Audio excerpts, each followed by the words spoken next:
اعوذ باللہ من الشیطان الرجیم بسم اللہ الرحمن الرحیم اللہم صلی علی سیدنا مولانا محمد طب القلوب ودوائها وعافیۃ الابدان وشفائها ونور الابصار وضیائها وعلی وصحبہ دائما ابدا۔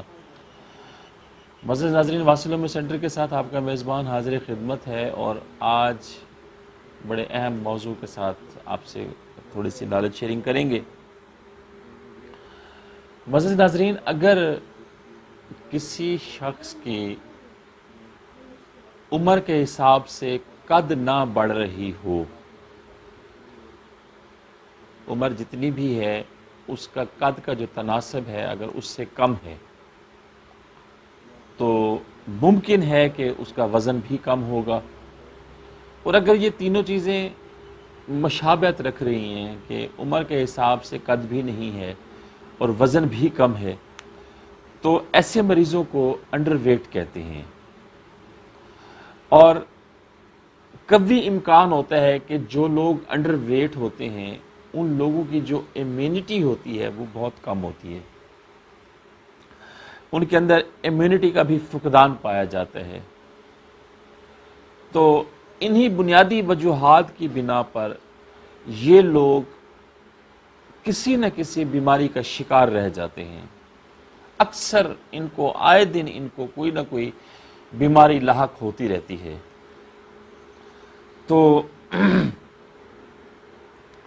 ثابت یہ ہوا کہ جو لوگ انڈر ویٹ ہوتے ہیں اور زیادہ بیمار رہنا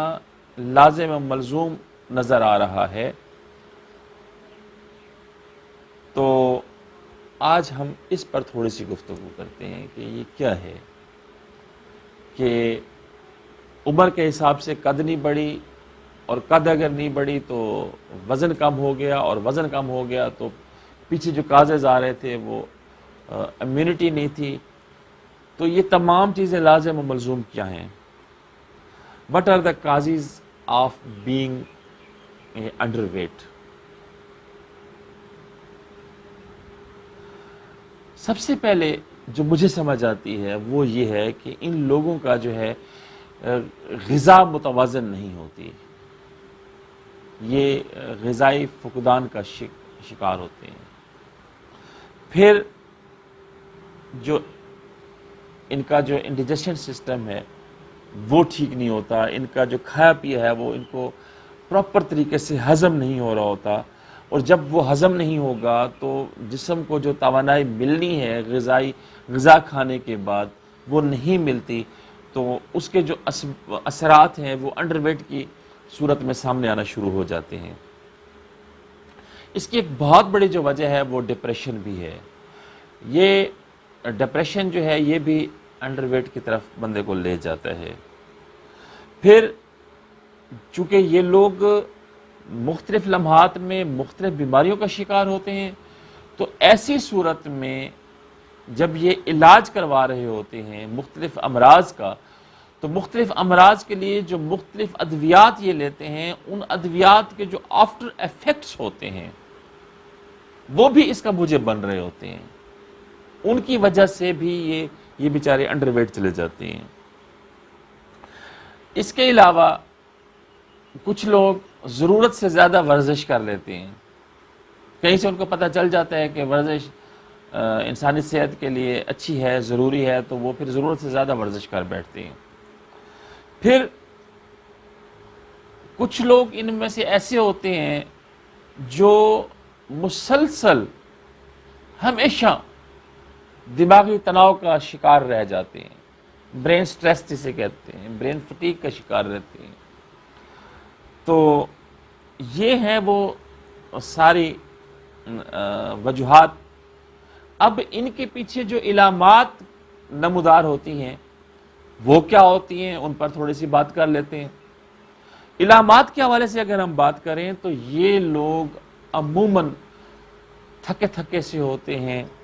سست رہتے ہیں، کاہلی کا شکار ہوتے ہیں، ہر وقت یہ مطلب ہے کہ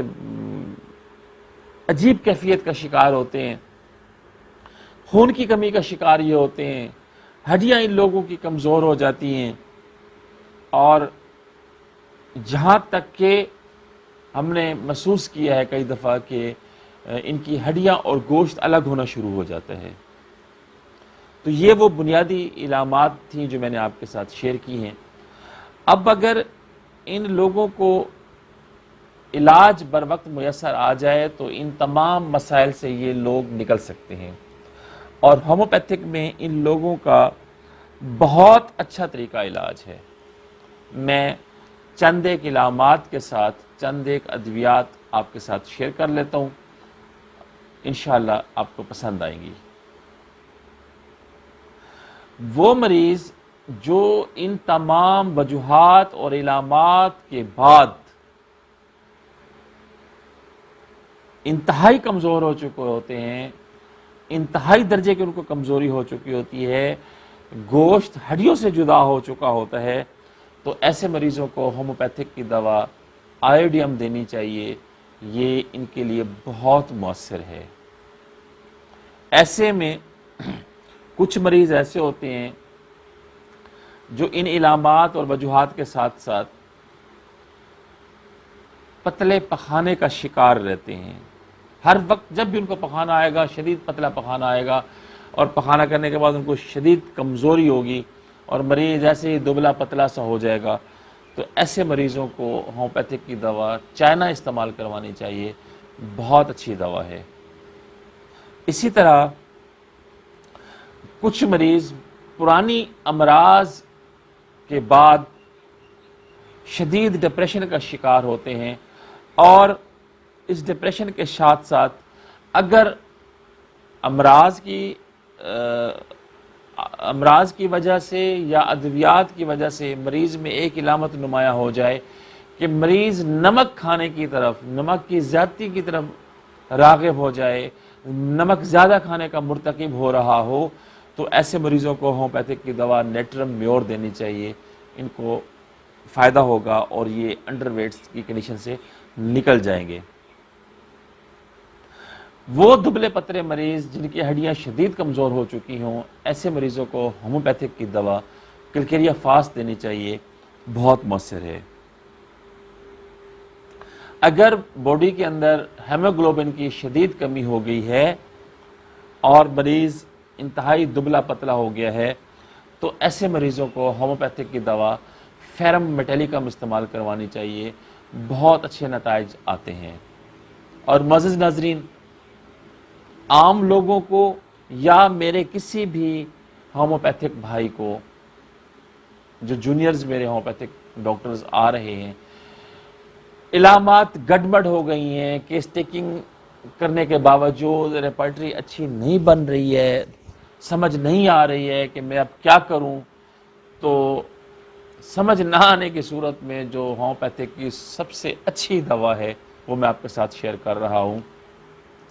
علامات اگر گڑبڑ ہو جاتی ہیں، پراپر انتخاب دوا میں کوئی مسائل آ رہے ہیں، تو ہومیوپیتھک کی دوا alpha alpha mother tincture form میں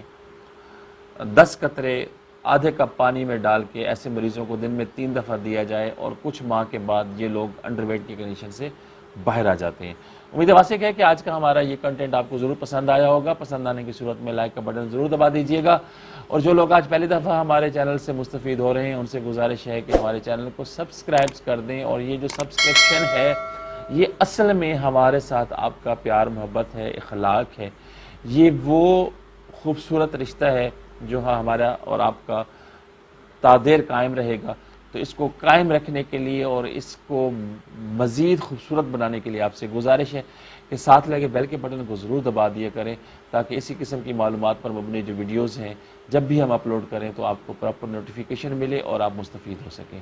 نیک تمناؤں کے ساتھ آپ سے اجازت چاہتا ہوں، اگلی ویڈیو تک کے لیے اللہ حافظ۔